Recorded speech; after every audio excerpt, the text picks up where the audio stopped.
Alright. Ahoy there, mateys. You know what time it is? It's time for Dev to look upon a new set in our ever-evolving roster of new magic cards, namely the Lost Caverns of Ixalan. So sit right there, don't fall off your toilet.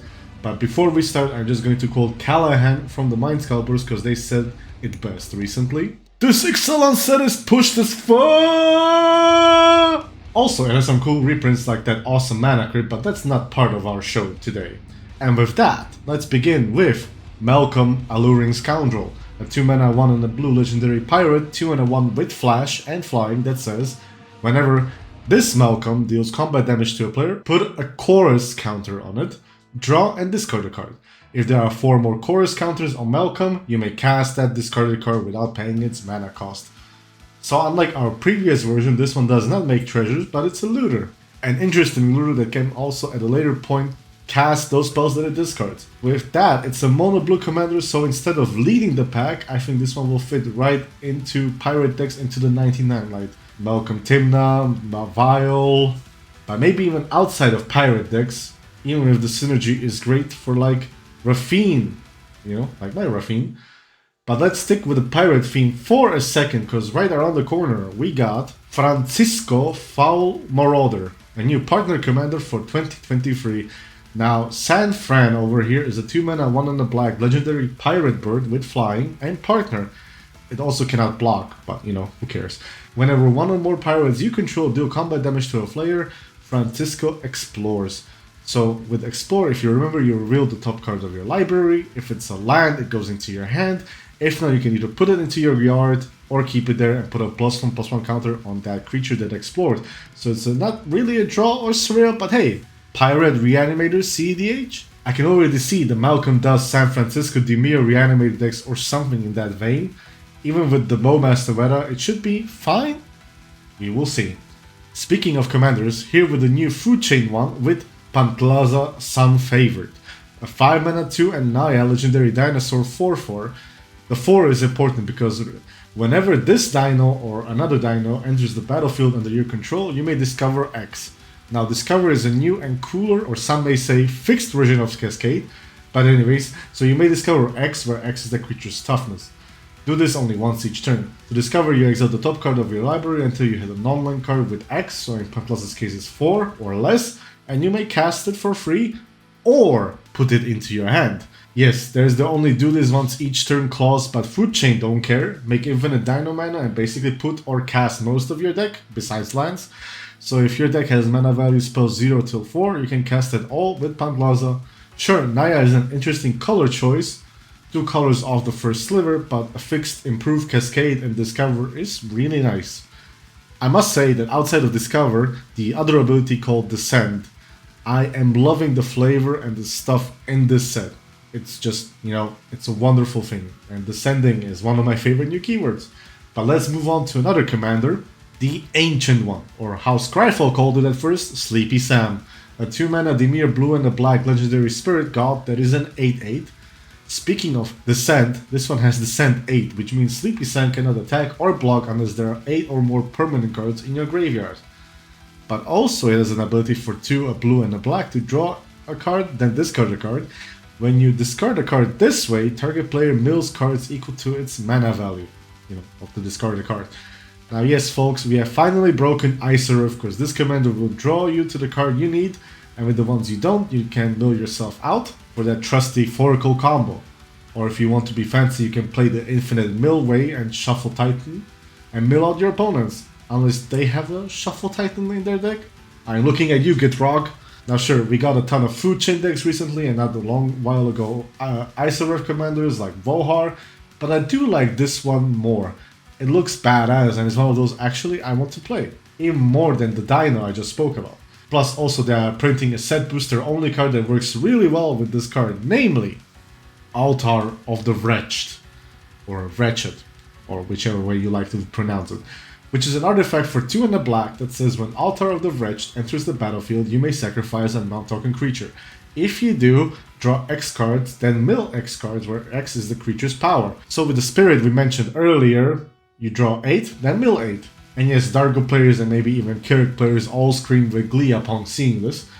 Personally, I just love the name and art. This card also has a craft ability, but that literally does not matter, as the craft, no pun intended, is not really something I see being done in cEDH, so just look upon the backside for cool art. As a bonus, however, the altar can return itself from your graveyard to your hand by paying 3 mana.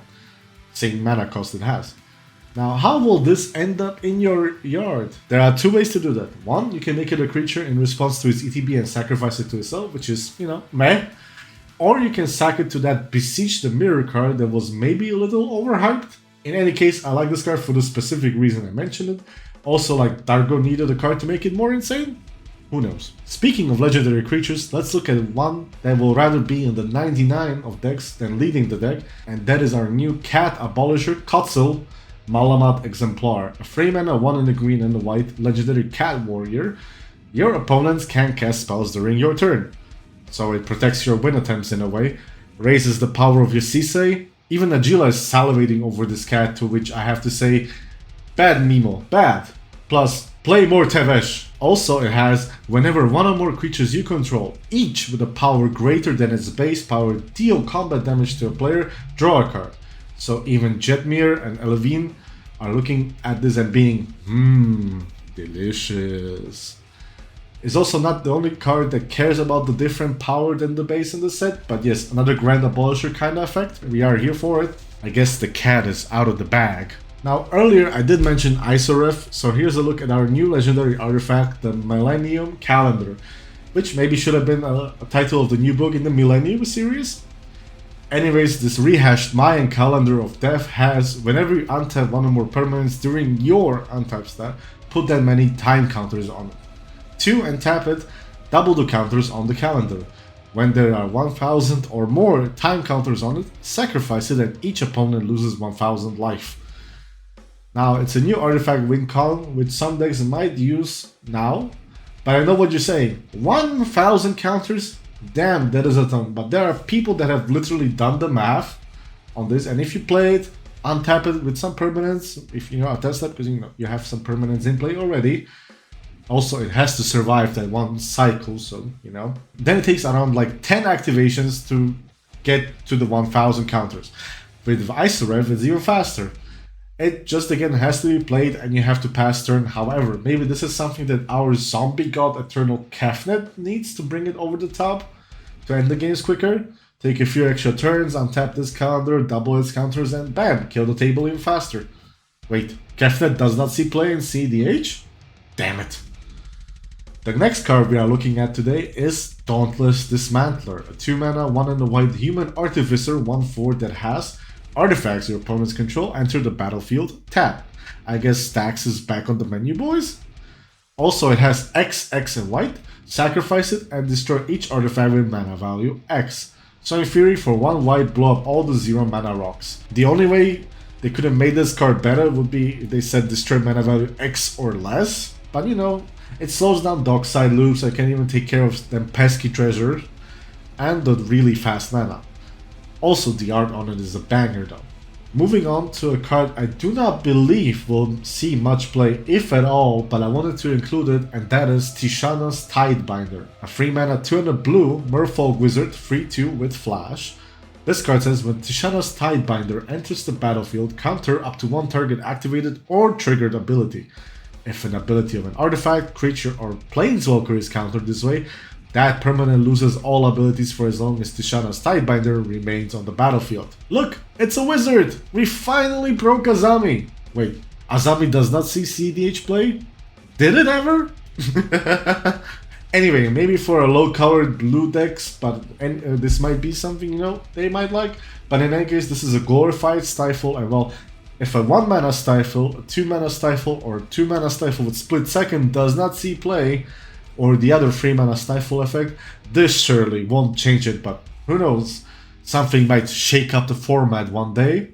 At least now you can send the pesky Kinnan to prison. Toxic Deluge usually solves all those problems, but you know, some people don't have access to that color. Next on the menu is Stalactite Stalker. It's a 1 black mana creature, Goblin Rogue 1/1 with Menace, so already it's a Tymna attacker, but here comes more. At the beginning of your end step, if you descend this turn, so let's say you cracked a fetch or rose pedal, basically any permanent has gone into your graveyard, put a +1/+1 counter on this little Stalker. So already turn 1, crack a fetch, play this, it's a 2/2. But we're not done yet. It also has for 3 mana, 2 and a black, you can sacrifice it to give target creature -X/-X until end of turn, where X is its power. So this can also at instant speed start killing problem creatures. Except for the real Grand Abolisher the turn it comes down. But during any other turn, sure, whatever. Also it kills the new cat and real fast. So yes, a 10 attacker that serves as removal. You can call it a second copy of Cabal Pit in a way. Next on our itinerary for Caverns of Ixalan is Helping Hand, a color shifted unearth. As unearth, it has return target creature card with mana value 3 or less from your graveyard to the battlefield, but tapped. Also it's missing the cycling, but anyways for 1 white mana, reanimate in white. Sure, let's help non-black decks help reanimate their Dark Sides or any other cool cEDH samples. White is slowly becoming the jack of all trades. Not a good jack, but a jack nonetheless. It's like that Army of Darkness quote, "You are the king of jack and shit," and Jack left town. No, but really, white has been getting some very strong cards in the recent years, and this color shift will surely give white a helping hand. Okay, so let's get back to the pirate theme we were on, with a new pirate, namely Kitesail Larcenist, a 3 mana 2 and a blue human pirate 2/3 with flying and ward 1. When Kitesail Larcenist enters the battlefield, for each player choose up to 1 other target artifact or creature that player controls. You can also choose nothing of yours. For as long as Kitesail remains on the battlefield, the chosen permanent becomes a treasure artifact with tap and second for 1 mana of any color, and loses all other abilities. So basically turn your opponent's key pieces into treasure, and as a final insult you force them to sacrifice their beloved thing. Surely they get mana out of it, and maybe that's what they needed to win the game, but still, it's an interesting take on removal that can hit everyone's best creature on the field, or artifact in this case, and even has protection on it in a way with the ward. Pirates eat your heart out. With Lost Caverns of Ixalan also come these tie-in cards to Jurassic Park and World that capture parts of the films on card. One of these cards called My and many others attention, permission denied. You didn't say the magic word. Oh yes, hold on to your butts, cause Samuel L. Jackson is now on a 2 mana instant for a white and a blue that says counter target non-creature spell. Your opponents can cast non-creature spells this turn. So it's a silence stapled on a counterable Dolphin's veto. But look deeper, the 2 clauses are not tied, so you can put this, let's say, on an abrupt decay. You won't counter it, but you still be able to silence all your opponents from casting non-creature spells. Ranger Captain decided to have a baby after watching original Jurassic Park. He must have heard the "Holy shit, it's a dinosaur" song. But I digress. We finally reached the bitter end of my list with the final card I wanted to talk about, namely Bitter Triumph. A 2 mana 1 and a black instant removal spell that kills a creature or a planeswalker. Why is this on the list, you might ask? Well, it has that nice mana cost, but also as an additional cost to cast a spell you have to discard a card or pay 3 life. Sure, let me at the end step kill your Eidolon of Rhetoric for example and discard this Razaketh, which I plan to reanimate. Yes, removal with an upside. Sure, it's not super great, but maybe in low-covered reanimator decks, sure, why not? Yes, we got many of these type of effects, but most of them are sorceries, so this being an instant might shake it up a bit. You know, shake it. But what do I know? I'm just your friendly neighborhood dev talking about fun magic cards for cEDH. With that, what are your thoughts? Did I mention every card on your list? Did I leave something out? Did I raise the wow factor enough, or are dinosaurs wow enough? Let's discuss in the comments below, and I will see you all behind the veil.